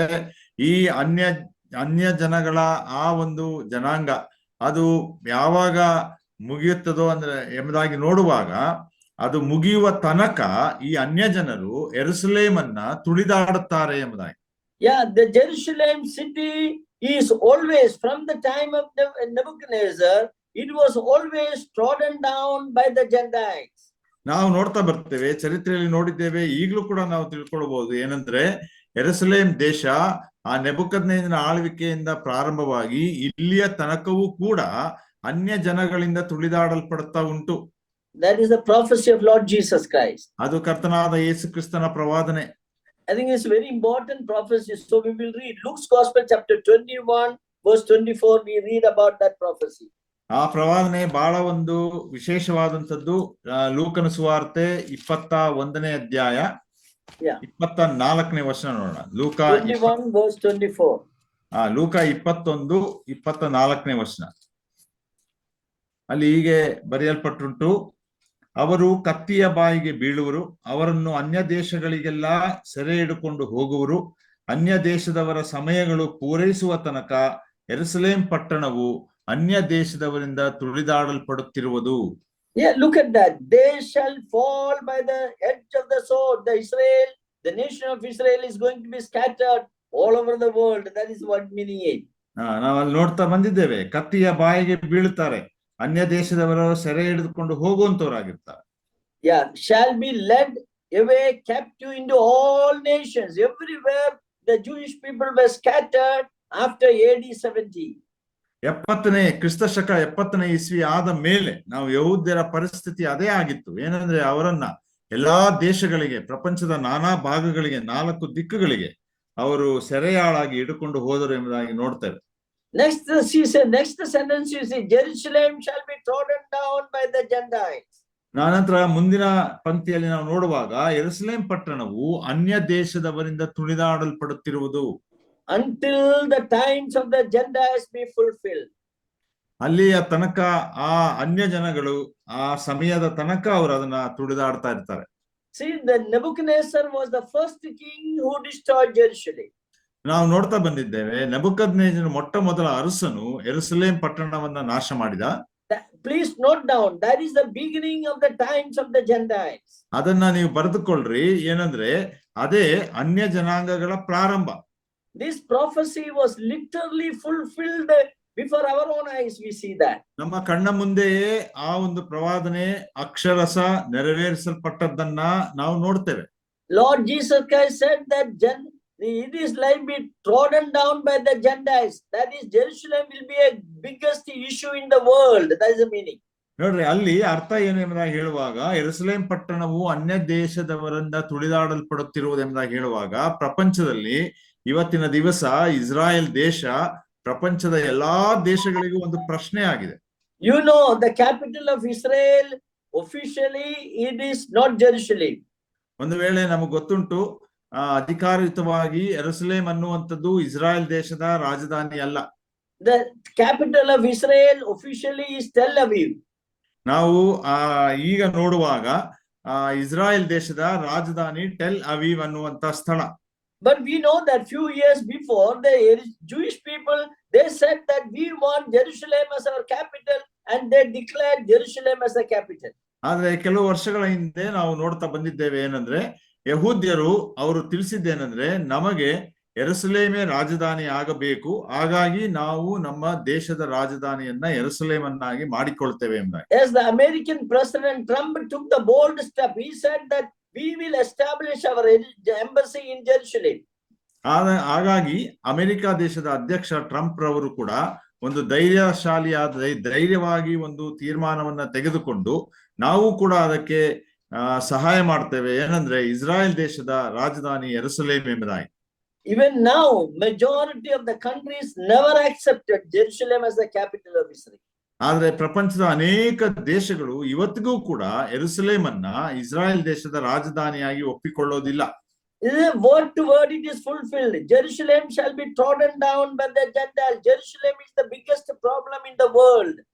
ವಾಕ್ಯವಾಗಿ ಅದು ನೆರವೇರಿಸಲ್ಪಟ್ಟಿದೆ. ಏನಂದ್ರೆ ಯೆರೂಸಲೇಮ್ ಪಟ್ಟಣವು ಅನ್ಯ ದೇಶದವರಿಂದ ತುಳಿದಾಡಲ್ಪಡುತ್ತಿದೆ ಎಂಬುದಾಗಿ ಹೇಳುವಾಗ ಇಸ್ರಾಯೇಲ್ ದೇಶ ಇವತ್ತು ಪ್ರಪಂಚದ ಎಲ್ಲಾ ದೇಶಗಳಿಗೆ ಒಂದು ಕಂಟಕವಾಗಿದೆ. Lord Jesus Christ, when he will come, he will establish Jerusalem and he will make Jerusalem as his capital and he will rule upon the earth for 1,000 years. ಆದರೆ ನಮ್ಮ ಕರ್ತನಾದ ಯೇಸು ಕ್ರಿಸ್ತನ ಎರಡನೇ ಸಲ ಬರುವಾಗ ಅವನು ಯೆರೂಸಲೇಮ್ ಪಟ್ಟಣವನ್ನ ತನ್ನ ರಾಜಧಾನಿಯಾಗಿ ಮಾಡಿಕೊಂಡು ಆ ಯೆರೂಸಲೇಮ್ ಪಟ್ಟಣದಲ್ಲಿ ತನ್ನ 1000 ವರ್ಷದ ಆಳ್ವಿಕೆಯನ್ನ ಆತನು ನಡೆಸುವಂತವನಾಗಿದ್ದಾನೆ. So this itself is a very clear proof that Bible is true and we are living at the end time. ಇದು ನೋಡುವಾಗ ಇದೇ ನಮಗೆ ಸಾಕು ಅಥವಾ ಒಂದು ನಿರೂಪಿಸಲಿಕ್ಕೆ ಸಾಧ್ಯವಾಗ್ತದೆ. ಏನಂದ್ರೆ ಸತ್ಯವೇದ ಅನ್ನುವಂಥದ್ದು ಸತ್ಯವಾದದ್ದಾಗಿದೆ. ಹಾಗಾಗಿ ಆ ಸತ್ಯತೆಗೆ ಅನುಸಾರವಾಗಿ ನಾವು ಅಂತ್ಯಕಾಲದಲ್ಲಿ ಈಗ ಜೀವಿಸ್ತಾ ಇದ್ದೇವೆ. God said that I will make Jerusalem a burdensome stone to all the nations, all the Gentiles. ದೇವರು ಹೇಳಿದ್ದಾನೆ ಏನಂದ್ರೆ ಎಲ್ಲಾ ದೇಶದವರಿಗೆ, ಎಲ್ಲಾ ಅನ್ಯ ಜನಾಂಗಗಳಿಗೆ ನಾನು ಯೆರೂಸಲೇಮನ್ನ ಎಡವುವ ಒಂದು ಬಂಡೆಯನ್ನಾಗಿ ಮಾಡ್ತೇನೆ ಎಂಬುದಾಗಿ. So this is what is going to happen. These are the things happening before our eyes. So we can definitely say we are living at the end time. ಇದು ಮುಂದೆ ನಡೆಯಲಿಕ್ಕಿದೆ, ನಮ್ಮ ಕಣ್ಣು ಮುಂದೆ ಹಂತವಾಗಿ ನಡೀತಾ ಇದೆ. ಇದನ್ನ ನಾವು ನೋಡುವಾಗ ಸ್ಪಷ್ಟವಾಗಿ ತಿಳ್ಕೊಳ್ಬಹುದು, ಅಂತ್ಯಕಾಲದಲ್ಲಿ ನಾವು ಜೀವಿಸ್ತಾ ಇದ್ದೇವೆ. As I told you, there are so many things I can speak on the subject, but I don't want to go on to that subject. ಈ ವಿಷಯದಲ್ಲಿ ನಾನು ನಿಮಗೆ ಹೇಳ್ತಾ ಬಂದ ಹಾಗೆ ಅನೇಕ ಸಂಗತಿಗಳನ್ನ ವಾಕ್ಯದ ಆಧಾರದಿಂದ ಮಾತಾಡುತ್ತಾ ಹೋಗಬಹುದು, ಆದ್ರೆ ಈಗ ನಾನು ಅದನ್ನೆಲ್ಲ ಮಾತಾಡ್ಲಿಕ್ಕೆ ಹೋಗಲ್ಲ. There are so many evidences suggest that we are living at the end time. ಹಾಗಾಗಿ ನಮಗೆ ಅನೇಕ ಸಾಕ್ಷ್ಯಗಳುಂಟು ನಮ್ಮ ಕಣ್ಣು ಮುಂದೆ ನಡೆಯುತ್ತಿರುವಂತದ್ದು ಏನಂದ್ರೆ ನಾವು ಅಂತ್ಯಕಾಲದಲ್ಲಿ ಜೀವಿಸ್ತಾ ಇದ್ದೇವೆ ಎಂಬುದಾಗಿ. Now we will start our study on the millennium. ಈಗ ನಾವು ನಮ್ಮ ಅಧ್ಯಯನ ಭಾಗವಾಗಿರುವಂತ 1000 ವರ್ಷದ ಆಳ್ವಿಕೆಯ ಕುರಿತು ಅಧ್ಯಯನವನ್ನ ಮಾಡುತ್ತಾ ಹೋಗೋಣ. So we will turn to the book of Revelation. ನಾವು ಪ್ರಕಟಣೆ ಗ್ರಂಥ verse 20 ಅಧ್ಯಾಯ and verse 1 to 7 we have to read to understand the millennial kingdom. ನಾವು ಮಿಲೇನಿಯಂ ಬಗ್ಗೆ ಕಲೀಲಿಕ್ಕೆ 20ನೇ ಅಧ್ಯಾಯ 1 ರಿಂದ 7 ವಚನಗಳನ್ನ ಓದೋಣ. ಯಾರಾದ್ರೂ ದಯವಿಟ್ಟು ಓದಿ. Revelation chapter 20 verse 1 to 7. ಪ್ರಕಟಣೆ 20ನೇ ಅಧ್ಯಾಯ 1 ರಿಂದ 7 ವಚನಗಳು ಯಾರಾದ್ರೂ ಒಬ್ರು ಓದಿ ದಯವಿಟ್ಟು. ಆಗ ಒಬ್ಬ ದೇವದೂತನು ಅಧೋಲೋಕದ ಬೀಗದ ಕೈಯನ್ನು ದೊಡ್ಡ ಸರಪಣಿಯನ್ನು ಕೈಯಲ್ಲಿ ಹಿಡಿದುಕೊಂಡು ಪರಲೋಕದಿಂದ ಇಳಿದು ಬರುವುದನ್ನು ಕಂಡೆನು. ಅವನು ಪಿಶಾಚನು ಸೈತಾನನು ಆಗಿರುವ ಪುರಾತನ ಸರ್ಪನೆಂಬ ಘಟಸರ್ಪನನ್ನು ಹಿಡಿದು 1000 ವರ್ಷ ಬಂಧನದಲ್ಲಿಟ್ಟನು. ಆ 1000 ವರ್ಷ ತೀರುವ ತನಕ ಸೈತಾನನು ಇನ್ನೂ ಜನಗಳನ್ನು ಮರಳುಗೊಳಿಸಿದ ಹಾಗೆ ದೇವದೂತನು ಅವನನ್ನು ಅಧೋಲೋಕದಲ್ಲಿ ದೊಬ್ಬಿ ಬಾಗಿಲು ಮುಚ್ಚಿ ಅದಕ್ಕೆ ಮುದ್ರೆ ಹಾಕಿದನು. ಆ 1000 ವರ್ಷಗಳಾದ ಮೇಲೆ ಅವನಿಗೆ ಸ್ವಲ್ಪ ಕಾಲ ಬಿಡುಗಡೆಯಾಗಬೇಕು. ತರುವಾಯ ಸಿಂಹಾಸನಗಳನ್ನು ಕಂಡೆನು, ಅವುಗಳ ಮೇಲೆ ಜನರು ಕೂತಿದ್ದರು. ನ್ಯಾಯ ತೀರಿಸುವ ಅಧಿಕಾರವು ಅವರಿಗೆ ಕೊಡಲ್ಪಟ್ಟಿತ್ತು. ಇದಲ್ಲದೆ ಯೇಸುವಿನ ವಿಷಯವಾದ ಸಾಕ್ಷಿ ನಿಮಿತ್ತವಾಗಿಯೂ ದೇವರ ವಾಕ್ಯದ ನಿಮಿತ್ತವಾಗಿಯೂ ತಲೆ ಹೊಯಿಸಿಕೊಂಡವರ ಆತ್ಮಗಳನ್ನು ಮೃಗಕ್ಕೂ ಅದರ ವಿಗ್ರಹಕ್ಕೂ ನಮಸ್ಕರಿಸದೆ ತಮ್ಮ ಹಣೆಯ ಮೇಲೆ ಮತ್ತು ಕೈಯ ಮೇಲೆ ಗುರುತು ಹಾಕಿಸಿಕೊಳ್ಳದೆ ಇರುವವರನ್ನು ಕಂಡೆನು. ಅವರು ಜೀವಿತರಾಗಿ ಎದ್ದು 1000 ವರ್ಷ ಕ್ರಿಸ್ತನೊಂದಿಗೆ ಆಳಿದರು. ಮಿಕ್ಕ ಸತ್ತವರು ಆ 1000 ವರ್ಷ ತೀರುವ ತನಕ ಜೀವಿತರಾಗಿ ಏಳಲಿಲ್ಲ. ಇದೇ ಪ್ರಥಮ ಪುನರುತ್ಥಾನದಲ್ಲಿ ಸೇರಿರುವವನು ಧನ್ಯನು ಪರಿಶುದ್ಧನು ಆಗಿದ್ದಾನೆ. ಇಂಥವರ ಮೇಲೆ ಎರಡನೆಯ ಮರಣಕ್ಕೆ ಅಧಿಕಾರವಿಲ್ಲ. ಆದರೆ ಅವರು ದೇವರಿಗೂ ಕ್ರಿಸ್ತನಿಗೂ ಯಾಜಕರಾಗಿ ಕ್ರಿಸ್ತನೊಂದಿಗೆ ಆ 1000 ವರ್ಷ ಆಳುವರು. ಆ 1000 ವರ್ಷಗಳ ತೀರದ ಮೇಲೆ ಸೈತಾನನಿಗೆ ಸೆರೆಯಿಂದ ಬಿಡುಗಡೆಯಾಗುವುದು. Okay, thank you very much, brother. Now, here we see the arrest of Satan when the Lord comes. ಯೇಸು ಕ್ರಿಸ್ತನ ಬರೋಣದ ಸಮಯದಲ್ಲಿ ಸೈತಾನನು ಬಂಧಿಸಲ್ಪಡ್ತಾನೆ. So the arrest of Satan when the Lord comes in glory. ಆ ಕರ್ತನಾದ ಯೇಸು ಕ್ರಿಸ್ತನು ಮಹಿಮೆಯಿಂದ ಬರುವಾಗ ಸೈತಾನನು ಬಂಧಿಸಲ್ಪಡುವುದನ್ನ ನಾವು 1ನೇ 2ನೇ ವಚನದಲ್ಲಿ ನಾವು ನೋಡ್ತೇವೆ. He will be kept in a prison called the bottomless pit. ಅಲ್ಲಿ ನಾವು ಆತನು ಪಾತಾಳದಲ್ಲಿ ಆತನು ಕೈದಿಯಾಗಿ ಇಡಲ್ಪಡುವಂತದ್ದನ್ನ ನಾವು ನೋಡ್ತೇವೆ. And Lord Jesus Christ is going to rule the world for 1000 years. ಅನಂತರ ಕರ್ತನಾದ ಯೇಸು ಕ್ರಿಸ್ತನು 1000 ವರ್ಷ ಈ ಲೋಕವನ್ನ ಆಳ್ತಾನೆ. After 1000 years, 1000 ವರ್ಷ ಆದ ಮೇಲೆ and Satan will be released for a short period. ಸ್ವಲ್ಪ ಸಮಯಕ್ಕಾಗಿ ಬಂಧನದಲ್ಲಿ ಇಡಲ್ಪಟ್ಟಂತ ಸೈತಾನನನ್ನ ಬಿಡುಗಡೆ ಮಾಡ್ತಾರೆ. When Satan will be released, ಸೈತಾನನನ್ನ ಆ ರೀತಿ ಬಿಡುಗಡೆ ಮಾಡುವಾಗ he will attack Lord Jesus Christ and the saints in Jerusalem. ನಾವಲ್ಲಿ ನೋಡ್ತೇವೆ, ಯೆರೂಸಲೇಮಿನಲ್ಲಿ ಇರುವಂತಹ ಕರ್ತನಾದ ಯೇಸು ಕ್ರಿಸ್ತನನ್ನು ಮತ್ತು ಆತನ ಮಕ್ಕಳನ್ನ ಅವನು ಯುದ್ಧ ಮಾಡುವಂತವನಾಗಿರ್ತಾನೆ. That is what is described in chapter 20 verse 1 to 7. ಅದೇ ಈ 20ನೇ ಅಧ್ಯಾಯ ಪ್ರಕಟಣೆ 1ನೇ ವರ್ಷದಿಂದ 7ನೇ ವರ್ಷದಲ್ಲಿ ವಿವರಿಸಲ್ಪಟ್ಟಿರುವುದು. You notice the word 1000 years here. ಇಲ್ಲಿ ನಾವು ಆ ಪದವನ್ನ 1000 ವರ್ಷ ಅನ್ನುವಂತ ಪದವನ್ನ ಗಮನಿಸಿ. Verse 1 to 7, how many times the word 1000 years are coming? ಇಲ್ಲಿ 1ನೇ ವರ್ಷದಿಂದ 7ನೇ ವರ್ಷದ ತನಕ 1000 ವರ್ಷ ಅನ್ನುವಂತ ಪದ ಎಷ್ಟು ಸಲ ಬರ್ತದೆ? 6 times, I think. 6 times is correct, brother. Correct. 6 times it is mentioned 1000 years. 6 ಸಲ 1000 ವರ್ಷ ಎಂಬುದಾಗಿ ಇಲ್ಲಿ ಬರೆಯಲ್ಪಟ್ಟುಂಟು. And so I told you, from the arrest of Satan till his release, it is mentioned in this passage. ಅಲ್ಲಿ ನಾವು ನೋಡ್ತೇವೆ, ಸೈತಾನನ ಬಂಧನದಲ್ಲಿಟ್ಟ ಮೇಲೆ ಅನಂತರ ಅವನ ಬಿಡುಗಡೆ ಆಗುತ್ತದೆ ಎಂಬುದಾಗಿ 7ನೇ ವಾಕ್ಯದಲ್ಲಿ ತಿಳಿಸುವುದರೊಳಗೆ ಈ 1000 ವರ್ಷ ಅನ್ನೋದು ಬರೆಯಲ್ಪಟ್ಟಿದೆ. The millennial kingdom, the Lord is going to rule for 1000 years. That is mentioned in this passage. ಈ ಭಾಗದಲ್ಲಿ, ವಾಕ್ಯ ಭಾಗದಲ್ಲಿ ಮಿಲೆನಿಯಂ ರಾಜ್ಯ ಎಂಬುದಾಗಿ ನಾವು ಕಲಿಯುವಾಗ ಕರ್ತನಾದ ಯೇಸು ಕ್ರಿಸ್ತನ 1000 ವರ್ಷದ ಆಳ್ವಿಕೆಯ ವಿಷಯ. All the believers, those who are dead, they will be raised and they will be joining in the millennial kingdom. We will rule with the Lord Jesus Christ for 1000 years. ಎಲ್ಲಾ ವಿಶ್ವಾಸಿಗಳು, ಈ ಕೃಪಾ ಕಾಲದಲ್ಲಿ ರಕ್ಷಣೆ ಹೊಂದಿದಂತ ಎಲ್ಲಾ ವಿಶ್ವಾಸಿಗಳು ಪುನರುತ್ಥಾನವನ್ನು ಹೊಂದುವಂತವರಾಗಿರ್ತಾರೆ. ಕರ್ತನಾದ ಯೇಸು ಕ್ರಿಸ್ತನೊಂದಿಗೆ ಈ 1000 ವರ್ಷ ಆಳ್ವಿಕೆಯಲ್ಲಿ ಪಾಲುಗಾರರಾಗ್ತಾರೆ. In the Old Testament, lot of blessings of this millennial kingdom is mentioned. ನಾವು ಹಳೆಯ ಒಡಂಬಡಿಕೆಯಲ್ಲಿ ಈ 1000 ವರ್ಷ ಆಳ್ವಿಕೆಯ ಅನೇಕ ಆಶೀರ್ವಾದಗಳನ್ನ ಕುರಿತು ಬರೆದಿರುವುದನ್ನ ನೋಡ್ತೇವೆ. So the Jewish people were always waiting for the messianic kingdom or this millennial kingdom. ನಾವು ಇಲ್ಲಿ ನೋಡ್ತೇವೆ, ಯಹೂದ್ಯರು ಕೂಡ ಆ ಒಂದು ಮೆಸ್ಸಿಯನ ಆಳ್ವಿಕೆ ಅಥವಾ ಮೆಸ್ಸಿಯನ ರಾಜ್ಯವನ್ನ ಎದುರು ನೋಡ್ತಾ ಇದ್ರು. In the Old Testament, the duration of this kingdom is not mentioned. ಆದ್ರೆ ಹಳೆಯ ಒಡಂಬಡಿಕೆಯಲ್ಲಿ ಈ ಆಳ್ವಿಕೆಯ ಕಾಲಮಾನ ಎಷ್ಟು ಎಂಬುದಾಗಿ ಬರೆಯಲ್ಪಟ್ಟಿಲ್ಲ. But it is only in the New Testament it is mentioned that the duration of this period is 1000 years.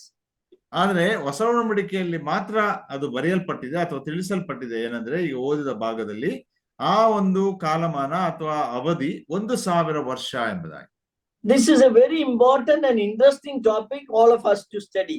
ಆದ್ರಿಂದ ಇದು ಬಹಳ ಪ್ರಾಮುಖ್ಯವಾದಂತದ್ದು ಮತ್ತು ಬಹಳ ಆಸಕ್ತಿಯನ್ನ ಮೂಡಿಸುವಂತ ವಿಷಯವಾಗಿದೆ. ನಾವೆಲ್ಲರೂ ಅದನ್ನ ಅಧ್ಯಯನ ಮಾಡಬೇಕು. See, in the prayer that the Lord Jesus Christ was teaching to the disciples, ನಾವು ಆ ಮತ್ತಾಯನ ಸುವಾರ್ತೆ 6ನೇ ಅಧ್ಯಾಯದಲ್ಲಿ ನೋಡ್ತಾ ಬರುವಾಗೆ ಕರ್ತನಾದ ಯೇಸು ಕ್ರಿಸ್ತನು ಶಿಷ್ಯರಿಗೆ ಪ್ರಾರ್ಥನೆಯ ಕುರಿತು ಕಲಿಸುತ್ತಾ ಬಂದ. Generally it is called as the Lord's Prayer. Actually it is not Lord's Prayer. It is the prayer that taught by the Lord to the disciples.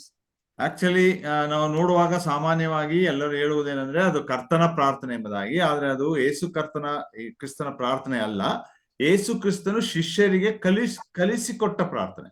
Matthew chapter 6 verse 9 onwards we read about that prayer. ನಾವು ಮತ್ತಾಯನ ಸುವಾರ್ತೆ 6ನೇ ಅಧ್ಯಾಯ 9ನೇ ವರ್ಷದಿಂದ ಆ ಪ್ರಾರ್ಥನೆಯ ಕುರಿತು ನೋಡ್ತೇವೆ. In that prayer one request is very interesting. ಅಲ್ಲಿ ನಾವು ನೋಡುವಾಗ ಆ ಪ್ರಾರ್ಥನೆಯಲ್ಲಿ ಒಂದು ಬೇಡಿಕೆ ಉಂಟು. Thy kingdom come and thy will be done in earth as it is in heaven. ನಿನ್ನ ರಾಜ್ಯವು ಬರಲಿ, ನಿನ್ನ ಚಿತ್ತವು ಪರಲೋಕದಲ್ಲಿ ನೆರವೇರುವ ಹಾಗೆ ಭೂಲೋಕದಲ್ಲಿಯೂ ನೆರವೇರಲಿ. So for the last 2000 years the believers were praying this prayer, thy kingdom come. ಹಾಗಾಗಿ ಕಳೆದ 2000 ವರ್ಷಗಳಿಂದ ವಿಶ್ವಾಸಿಗಳು ಈ ಪ್ರಾರ್ಥನೆಯನ್ನ ಮಾಡ್ತಾ ಇದ್ದಾರೆ. ಏನಂದ್ರೆ ನಿನ್ನ ರಾಜ್ಯವು ಬರಲಿ ಎಂಬುದಾಗಿ. Thy will be done on the earth as it is in heaven. ಪರಲೋಕದಲ್ಲಿ ನೆರವೇರಿಸಲ್ಪಟ್ಟ ಹಾಗೆ ನಿನ್ನ ಚಿತ್ತವು ಭೂಲೋಕದಲ್ಲಿಯೂ ನೆರವೇರಲಿ ಎಂಬುದಾಗಿ. That means now in the earth the will of God is not completed, accomplished. ಹಾಗೆ ಅದರ ಅರ್ಥ ಏನೆಂದಾಗ ನೋಡುವಾಗ ಈ ಲೋಕದಲ್ಲಿ ಪರಲೋಕದಲ್ಲಿರುವ ದೇವರ ಚಿತ್ತ ಇನ್ನೂ ಪೂರ್ಣವಾಗಿ ನೆರವೇರಿಸಲ್ಪಟ್ಟಿಲ್ಲ. But in the millennial kingdom, his will be done on the earth as it is in heaven. ಆದರೆ 1000 ವರ್ಷ ಆಳ್ವಿಕೆಯಲ್ಲಿ ಅವನ ಚಿತ್ತ ಪರಲೋಕದಲ್ಲಿ ಹೇಗೆ ನೆರವೇರ್ತದೋ ಅದು ಈ ಭೂಲೋಕದಲ್ಲಿಯೂ ಕೂಡ ನೆರವೇರಿಸಲ್ಪಡ್ತದೆ. So when the Lord is coming, he is going to establish the millennial kingdom, and that is the answer for the prayer for the last 2000 years. ಹಾಗಾಗಿ ಕರ್ತನಾದ ಯೇಸು ಕ್ರಿಸ್ತನ ಎರಡನೇ ಸಲ ಬರುವಾಗ, ಮಹಿಮೆಯೊಡನೆ ಬರುವಾಗ, ಈ 1000 ವರ್ಷ ಆಳ್ವಿಕೆಯನ್ನ ಆತನು ಪ್ರಾರಂಭಿಸುವಾಗ 2000 ವರ್ಷದಿಂದ ಪ್ರಾರ್ಥನೆ ಮಾಡುತ್ತಿರುವ ದೇವ ಮಕ್ಕಳೆಲ್ಲರ ಪ್ರಾರ್ಥನೆಗಿರುವಂತಹ ಒಂದು ಉತ್ತರ. Now, before going into the subject, let us look into the concept of kingdom in the Bible. ನಾವು ಈ ಅಧ್ಯಯನಕ್ಕೆ ಹೋಗುವಂತ ಮುಂಚೆ ಸತ್ಯವೇದದಲ್ಲಿ ರಾಜ್ಯ ಅನ್ನುವಂತ ವಿಷಯದಲ್ಲಿ ಇರುವಂತ ಕೆಲವು ಸಂಗತಿಗಳು ಆಲೋಚನೆ ಏನೆಂಬುದಾಗಿ ನೋಡೋಣ. Yeah, I have noted down some of the verses. You can notice that our God is the creator of the universe and he is the king of the entire universe. ನಾವು ಇಲ್ಲಿ ನೋಡುವಂತರಾಗಿದ್ದೇವೆ. ಇಲ್ಲಿ ಕೆಲವು ರೆಫರೆನ್ಸ್ ಗಳನ್ನು ಕೂಡ ಸಹೋದರರು ಕೊಟ್ಟಿದ್ದಾರೆ, ಅದನ್ನು ನೋಡ್ಕೊಳ್ರಿ, ಬರ್ಕೊಳ್ರಿ.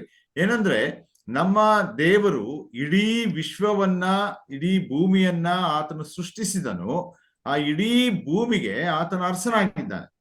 His kingdom is an universal kingdom. The whole earth, whole universe belongs to him. ಇಡೀ ವಿಶ್ವ ಅದು ಆತನ ರಾಜ್ಯವಾಗಿದೆ. And not only that, he is the eternal kingdom. There is no end for his kingdom. ಅದು ಮಾತ್ರವಲ್ಲ, ಅದು ನಿತ್ಯವಾದಂತ ರಾಜ್ಯವಾಗಿದೆ. ಆ ರಾಜ್ಯಕ್ಕೆ ಎಂದಿಗೂ ಕೂಡ ಕೊನೆ ಇಲ್ಲ. See some of the verses which are quoted here. You see that there is mentioned that Psalm 10 verse 16, Psalm 103 verse 19, and all. You look at that, he says that Lord is king forever and ever. Eternal king he is. ನಾವಿಲ್ಲಿ ಬರೆಯಲ್ಪಟ್ಟ ಹಾಗೆ ಕೀರ್ತನೆ 10ನೇ ಅಧ್ಯಾಯ 16ನೇ ವಚನ, 103ನೇ ಕೀರ್ತನೆ 19ನೇ ವಚನ ಮತ್ತು ಮೊದಲನೇ ಕಾಲ ವೃತ್ತಾಂತ, ಹೀಗೆ ನಾವು ನೋಡ್ತೇವೆ. ಅಲ್ಲೆಲ್ಲ ಬರೆಯಲ್ಪಟ್ಟಿರೋದೇನೆಂದ್ರೆ ಕರ್ತನು, ಆತನು ಎಂದೆಂದಿಗೂ ಅಥವಾ ನಿತ್ಯತ್ವಕ್ಕೂ ಆತನು ಅರಸನಾಗಿದ್ದಾನೆ ಎಂಬುದಾಗಿ. And his kingdom rules over all. He is ruling universally. He is ruling. ಮತ್ತು ಆತನ ರಾಜ್ಯ ಸಾರ್ವತ್ರಿಕವಾಗಿ ಇಡೀ ವಿಶ್ವವನ್ನೇ ಆಳುವಂತ ಒಂದು ರಾಜ್ಯ. Yeah, Daniel chapter 4 verse 17 reads like this. ದಾನಿಯೇಲ 4:17 ಕೂಡ ನಾವು ಹೀಗೆ ಓದ್ತೇವೆ. The most high ruleth in the kingdom of men and giveth it to whomsoever he will. ಅಲ್ಲಿ ನೋಡುವಾಗ ಅತಿ ಉನ್ನತ ರಾಜ್ಯವನ್ನ ಆಳುವಂತವನು ಮನುಷ್ಯರ ಮಧ್ಯದಲ್ಲಿ, ಆತನು ಯಾರಿಗೆ ಬೇಕೋ ಅವರಿಗೆ ಆ ರಾಜ್ಯವನ್ನ ಕೊಡ್ಲಿಕ್ಕಿದ್ದಾನೆ ಎಂಬುದಾಗಿ. Look at that. This king who is ruling the whole universe, the whole world, and the king forever, but he is my king. That is what the psalmist says. ನೋಡ್ರಿ, ಇಲ್ಲಿ ಅದನ್ನೇ ಕುರಿತು ಹೇಳುವಾಗ ಯಾವ ಅರಸನು ಇಡೀ ವಿಶ್ವವನ್ನ, ಇಡೀ ಲೋಕವನ್ನ ಆಳುವಂತವನಾಗಿದ್ದಾನೋ ಅವನ ಕುರಿತು ಹೇಳುವಾಗ ಕೀರ್ತನೆಗಾರನು ಹೇಳ್ತಾನೆ, ಅವನು ನನ್ನ ರಾಜನಾಗಿದ್ದಾನೆ ಎಂಬುದಾಗಿ, ಅಥವಾ ದೇವರು ನನ್ನ ಅರಸನಾಗಿದ್ದಾನೆ ಎಂಬುದಾಗಿ. Psalm 74 verse 12 says, God is my king. ಅಲ್ಲಿ 74ನೇ ಕೀರ್ತನೆ 12ನೇ ವಚನ ನಾವು ನೋಡ್ತೇವೆ, ದೇವರು ನನ್ನ ಅರಸನಾಗಿದ್ದಾನೆ. He is concerned about our welfare, our things. He is the king of my life. ದೇವರು ನಮ್ಮ ಒಳಿತನ್ನ ಕುರಿತು ಯೋಚಿಸುವಂತವನು, ಚಿಂತಿಸುವನು, ನಮಗೆ ಒಳ್ಳೇದಾಗುವುದನ್ನ ಕುರಿತು ಚಿಂತಿಸುವಂತವನಾಗಿದ್ದಾನೆ. ಹಾಗಾಗಿ ಆತನು ನಮ್ಮ ಅರಸನಾಗಿದ್ದಾನೆ. This God who is the king of the whole universe is concerned about our even thought. He is worried about each and everything related with us. ನಮ್ಮ ಜೀವಿತದ ಕುರಿತು ಕೂಡ ಆ ಸಾರ್ವಭೌಮವುಳ್ಳಂತ ದೇವರು ಆಲೋಚಿಸ್ತಾನೆ, ಮತ್ತು ನಮ್ಮ ಸಣ್ಣ ಸಣ್ಣ ಯೋಚನೆಗಳನ್ನು ಕೂಡ ಆತನು ಆಲೋಚಿಸಿ ಅದನ್ನೆಲ್ಲ ಮಾಡುವಂತವನಾಗಿದ್ದಾನೆ. 2 Corinthians chapter 10 verse 5 says that even our thought, he wanted that it should be submitted to him. ನಾವು 2 ಕೊರಿಂಥ 10:5 ನಾವು ನೋಡ್ತೇವೆ, ನಮ್ಮ ಸಣ್ಣ ಯೋಚನೆಗಳು ಕೂಡ ಅದು ಆತನಿಗೆ ಬೇಕು, ನಾವು ಆತನಿಗೆ ಅವುಗಳನ್ನ ಸಮರ್ಪಿಸಬೇಕು. He wanted to control our thought life. He is a sovereign God. ನಮ್ಮ ಯೋಚನಾ ಚಿತ್ತವನ್ನ ಆತನು ತನ್ನ ಅಧೀನದಲ್ಲಿ ಇಟ್ಟುಕೊಳ್ಳಲು ಇಷ್ಟಪಡುವಂತನಾಗಿದ್ದಾನೆ. ಅಂತ ನೀತಿಯುಳ್ಳಂತ ದೇವರು ನಮ್ಮ ದೇವರಾಗಿದ್ದಾನೆ. It is something surprising. God, the king of the whole universe, is concerned about you and me. Is something we cannot understand. ನೋಡ್ರಿ, ಆ ದೇವರು ಇಡೀ ವಿಶ್ವವನ್ನೇ, ಇಡೀ ಲೋಕವನ್ನೇ ಆಳುವಂತ ದೇವರು ನನ್ನ ನಿನ್ನ ಕುರಿತು ಯೋಚಿಸ್ತಾನೆ ಎಂಬುದಾಗಿ ನಾವು ನೋಡುವಾಗ ಅದು ಬಹಳ ಒಂದು ವಿಶೇಷವಾದಂತಹ ಕಾರ್ಯ. But what happened to this kingdom, universal kingdom, eternal kingdom? ನಾವು ಈ ನಿತ್ಯತ್ವದ ಅಥವಾ ಆ ವಿಶ್ವದ ಆ ರಾಜ್ಯ ಏನಾಯಿತು? The Satan, one of the best creation of God, he challenged the kingdom of God. ಅಲ್ಲಿ ಸೈತಾನನು ದೇವರ ಒಂದು ಅತ್ಯುತ್ತಮವಾದ ಸೃಷ್ಟಿ ಆ ರಾಜ್ಯ ಅನ್ನುವಂಥದ್ದು, ಅದನ್ನ ಆತನು ಅದಕ್ಕೆ ಸವಾಲುಗಳನ್ನ ಒಡ್ತಾನೆ. Ezekiel chapter 28, and if you read that, how wonderfully God has created him. ನಾವಲ್ಲಿ ಎಜೆಕೀಯೇಲನ ಗ್ರಂಥ 28ನೇ ಅಧ್ಯಾಯ 11ನೇ ವರ್ಷದಿಂದ 19ನೇ ವರ್ಷ ನೋಡುವಾಗ ದೇವರು ಎಷ್ಟು ಆಶ್ಚರ್ಯಕರವಾಗಿ ಅದನ್ನ ಸೃಷ್ಟಿ ಮಾಡಿದ್ದಾನೆ ಪ್ರಿಯರೇ. Isaiah chapter 14 and all, we see he is called as a Lucifer. ನಾವು ಯೆಶಾಯನ ಗ್ರಂಥ 14ನೇ ಅಧ್ಯಾಯ 12ರಿಂದ 15 ನೋಡುವಾಗ ಆ ಸೈತಾನನ ಕುರಿತು ಅವನ ಸೃಷ್ಟಿಯ ಕುರಿತು ನೋಡುವಾಗ ಅವನು ಲೂಸಿಫರ್ನಾಗಿ ಕರೆಯಲ್ಪಟ್ಟಿದ್ದಾನೆ. Yes, he was an archangel. God created him with the gems. Ezekiel chapter 28, you read how God created him, it is mentioned. Ezekiel 28. ಎಜೆಕೀಯೇಲ 28ನೇ ಅಧ್ಯಾಯದಲ್ಲಿ ನಾವು ನೋಡ್ತೇವೆ ಆ ಲೂಸಿಫರ್ನನ್ನ ಅಥವಾ ದೇವರು ಆ ದೇವದೂತನನ್ನ ಆತನು ಪ್ರಧಾನ ದೂತನಾಗಿ ಅವನನ್ನ ಸೃಷ್ಟಿಸಿದ ಮತ್ತು ಮುತ್ತುಗಳಿಂದ ರತ್ನಗಳಿಂದ ಆತನನ್ನ ಅಲಂಕರಿಸಿದ್ದಾನೆ. Yeah, actually when God thought of making man, he took the dust of the earth. ನಿಜವಾಗಿಯೂ ದೇವರು ಮನುಷ್ಯನ ಸೃಷ್ಟಿಸುವಾಗ ಸೃಷ್ಟಿಸಲಿಕ್ಕೆ ಆಲೋಚಿಸಿದಾಗ ಆತನು ಮಾಡಿದ್ದೇನೆಂದ್ರೆ ಮಣ್ಣಿನ ಧೂಳನ್ನ ಆತನು ತೆಗೆದುಕೊಂಡ. But when God thought of creating Lucifer, he made gems. With the gems he was created, not with the dust. ನೋಡ್ರಿ ಅಲ್ಲಿ ಆದರೆ ದೇವರು ಆ ಪ್ರಧಾನ ದೂತನಾದ ಲೂಸಿಫರ್ನನ್ನ ಸೃಷ್ಟಿಸಬೇಕೆಂಬುದಾಗಿ ಆತನು ಆಲೋಚಿಸಿದಾಗ ಆತನು ಈ ಭೂಮಿಯ ಮಣ್ಣನ್ನ ಧೂಳನ್ನ ತೆಗೆದುಕೊಳ್ಳಿಲ್ಲ, ಆದರೆ ಮುತ್ತು ರತ್ನಗಳಿಂದ ಆತನನ್ನ ಸೃಷ್ಟಿಸಿದ. Ezekiel chapter 28 verse 13, the names of the gems are mentioned. ಅಲ್ಲಿ ನಾವು 28ನೇ ಅಧ್ಯಾಯ ಎಜೆಕೀಯೇಲ 13ನೇ ವರ್ಷದಲ್ಲಿ ನಾವು ನೋಡ್ತೇವೆ ಆ ಮುತ್ತುಗಳ ಹೆಸರುಗಳು ಕೂಡ ಅಲ್ಲಿ ಬರೆಯಲ್ಪಟ್ಟಿದೆ. If you count it, it is 9. ಅದನ್ನ ನಾವು ಎಣಿಸುವುದಾದ್ರೆ 9 ತರದ ಮುತ್ತುಗಳುಂಟು. Navaratna, you know, very very peculiar people in some religions, they are very much bad. They consider this Navaratna. ಕೆಲವು ಧಾರ್ಮಿಕವಾಗಿ ಕೆಲವು ವ್ಯಕ್ತಿಗಳು ತಮ್ಮ ಧರ್ಮದಲ್ಲಿ ನವರತ್ನ ಅನ್ನೋದಕ್ಕೆ ಬಹಳ ಮನ್ನಣೆಯನ್ನ ಕೊಡ್ತಾರೆ. Yes, Satan was created by Navaratna. 9 gems he was there. ಹಾಗಾಗಿ ಸೈತಾನನು ನವರತ್ನಗಳಿಂದ ಸೃಷ್ಟಿಸಲ್ಪಟ್ಟಿದ್ದಾನೆ. 9 ಮುತ್ತುಗಳಿದ್ದು. He was the anointed cherub that covered the throne of God. ಆತನು ಅಭಿಷೇಕಿಸಲ್ಪಟ್ಟಂತ ಕೆರೂಬಿಯು ಮತ್ತು ದೇವರ ಸಿಂಹಾಸನವನ್ನ ಆವರಿಸಿದಂತವನಾಗಿದ್ದ. Because of his beauty, he was filled with the pride. ಆತನ ಸೌಂದರ್ಯ ಎಷ್ಟು ಇತ್ತು ಎಂಬುದಾಗಿ ಹೇಳುವಾಗ ಆತನು ದೊಡ್ಡಸ್ತಿಕೆಯಿಂದ ತುಂಬಿದಂತವನಾಗಿರ್ತಾನೆ, ಹೆಮ್ಮೆಯಿಂದ ತುಂಬಿದಂತವನಾಗಿರ್ತಾನೆ. He challenged the authority of God. ಹಾಗಾಗಿ ಆ ಒಂದು ಅಹಂಕಾರದಿಂದ ದೇವರ ಅಧಿಕಾರವನ್ನೇ ಪ್ರಶ್ನಿಸುತ್ತಾನೆ. ಯಾರು? Lucifer. 5 times it is mentioned. Isaiah 14 we see the I will that speaks about his proud. ಯೆಶಾಯ 14ನೇ ಅಧ್ಯಾಯದಲ್ಲಿ ನಾವು ನೋಡ್ತೇವೆ ಅಲ್ಲಿ ಲೂಸಿಫರನು ತನ್ನನ್ನ ಕುರಿತು ಹೇಳುವಾಗ ನಾನು ಮಾಡುತ್ತೇನೆ ಎಂಬುದಾಗಿ ಹೇಳುವಂತ ಮಾತು. He wanted to elevate his throne in the level. He wanted to make him equal with God. ಆತನು ತನ್ನ ಸಿಂಹಾಸನವನ್ನ ದೇವರ ಸಿಂಹಾಸನಕ್ಕೆ ಸಮಾನವಾಗಿ ಮಾಡಲಿಕ್ಕೆ ಪ್ರಯತ್ನ ಪಟ್ಟ. He wanted to be worshipped by God.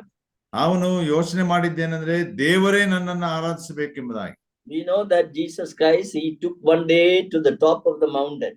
ನಮಗೆ ಗೊತ್ತುಂಟು, ಸುವಾರ್ತೆಗಳನ್ನು ನೋಡ್ತೇವೆ, ಒಂದು ದಿವಸ ಯೇಸು ಕ್ರಿಸ್ತನನ್ನ ಸೈತಾನನು ಎತ್ತರವಾದ ಬೆಟ್ಟಕ್ಕೆ ಕರೆದುಕೊಂಡು ಹೋಗ್ತಾನೆ.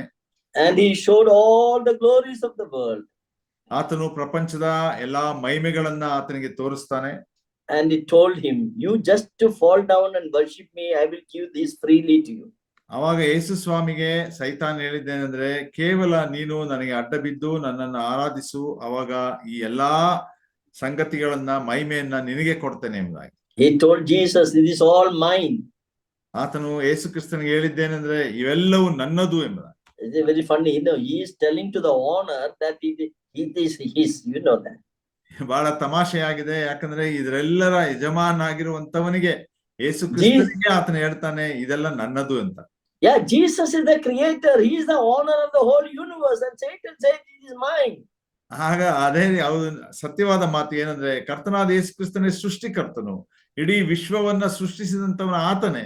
ಅದನ್ನ ಸೈತಾನ ಹೇಳ್ತಾನೆ ಏನಂದ್ರೆ ಇದೆಲ್ಲ ನನ್ನದು ಎಂಬುದಾಗಿ. He illegally occupying this earth now. ಈ ದಿನದಲ್ಲಿಯೂ ಕೂಡ ಸೈತಾನನು ಅನ್ಯಾಯವಾಗಿ ಈ ಲೋಕವನ್ನ ಸ್ವಾಧೀನ ಮಾಡಿಕೊಂಡಿದ್ದಾನೆ. He rebelled against God and now he is ruling upon this earth. ಆತನು ದೇವರ ವಿರುದ್ಧ ದಂಗೆ ಎದ್ದಂತವನಾಗಿ ಇವತ್ತಿನ ದಿವಸ ಈ ಪ್ರಪಂಚವನ್ನ ಆಳುತ್ತಾ ಇದ್ದಾನೆ. What was his desire? That God the creator should worship me. ಅವನ ಆಶೆ ಏನಾಗಿತ್ತು? ಏನಂದ್ರೆ ಈ ಸೃಷ್ಟಿಕರ್ತನು ನನ್ನನ್ನ ಆರಾಧಿಸಬೇಕು ಎಂಬುದಾಗಿ. For him, a creature, he's only a creature. God has created him. He wanted that God the creator should worship his creature. ಆತನು ಬರೀ ಕೇವಲ ಒಂದು ನರ ಸೃಷ್ಟಿ ಅಷ್ಟೇ. ಆತನು ಸೃಷ್ಟಿಸಲ್ಪಟ್ಟವನು. ಹಾಗೆ ಸೃಷ್ಟಿಸಲ್ಪಟ್ಟವನು ಸೃಷ್ಟಿಕರ್ತನೇ ಅವನನ್ನು ಆರಾಧಿಸಬೇಕೆಂಬುದು ಸೈತಾನನ ಒಂದು ಆಶೆ. He challenged God for that. ಆತನು ದೇವರಿಗೆ ಆ ವಿಷಯದಲ್ಲಿ ಸವಾಲನ್ನ ಹಾಕ್ತಾನೆ. And this concept of worshipping the creature by the creator is ingrained in the mind of God, mind of man by Satan. ನೋಡ್ರಿ, ಈ ಒಂದು ರೀತಿ, ಈ ಒಂದು ಆಲೋಚನೆ ಸೈತಾನನು ಹೇಗೆ ದೇವರು ನನ್ನನ್ನು ಆರಾಧಿಸಬೇಕೆಂಬುದಾಗಿ ಯೋಚನೆ ಮಾಡಿದ್ನೋ ಅದೇ ರೀತಿ ಇವತ್ತು ಮನುಷ್ಯನ ಮನಸ್ಸಿನಲ್ಲಿ ಒಂದು ಆಲೋಚನೆ ಇದೆ. ಸೃಷ್ಟಿಕರ್ತನನ್ನ ಆರಾಧಿಸುವುದ ಬದಲು ಸೃಷ್ಟಿಯನ್ನೇ ಅವರು ಆರಾಧಿಸ್ತಾ ಇದ್ದಾರೆ. You know, the idol worship is that. ವಿಗ್ರಹ ಆರಾಧನೆ ಅಂದ್ರೆ ಅದೇನೆ. What is idol worship? ವಿಗ್ರಹ ಆರಾಧನೆ ಅಂದ್ರೆ ಏನು? The creator, man is making with his own hand something and he is worshiping his creature. ನೋಡಿ, ಅಲ್ಲಿ ಸೃಷ್ಟಿಕರ್ತನು ತನ್ನ ಕೈಯಲ್ಲಿ ಏನೋ ಒಂದು ಸೃಷ್ಟಿ ಮಾಡಿ ಆ ಸೃಷ್ಟಿಯನ್ನೇ ಅವನು ಆರಾಧಿಸುವಂಥದ್ದು. So the maker is worshipping the creation. ಹಾಗಾಗಿ ಮನುಷ್ಯನು ಒಂದು ಸೃಷ್ಟಿಯನ್ನ ಉಂಟು ಮಾಡಿ ಆ ಉಂಟು ಮಾಡಿದಾತನೇ ಆ ಸೃಷ್ಟಿಯ ವಸ್ತುಗಳನ್ನೇ ಆರಾಧಿಸುವಂತ.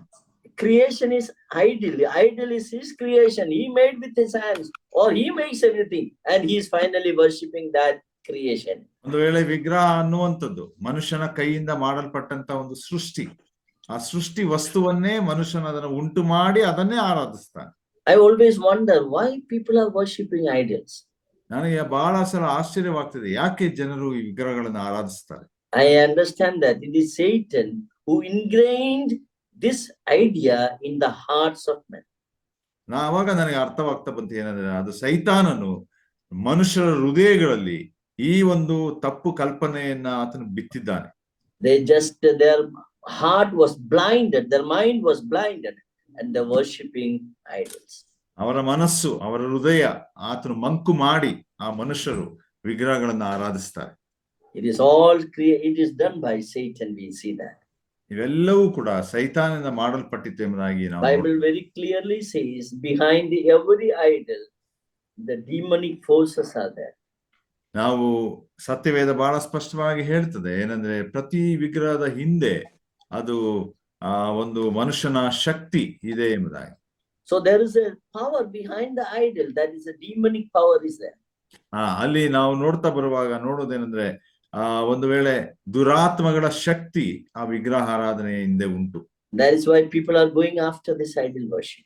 ಆದ್ರಿಂದಲೇ ಜನರು ಈ ವಿಗ್ರಹದ ಹಿಂದೆ ಹೋಗುತ್ತಾ ಇದ್ದಾರೆ. Anyhow, we will consider this one. So Satan challenged the kingdom of God.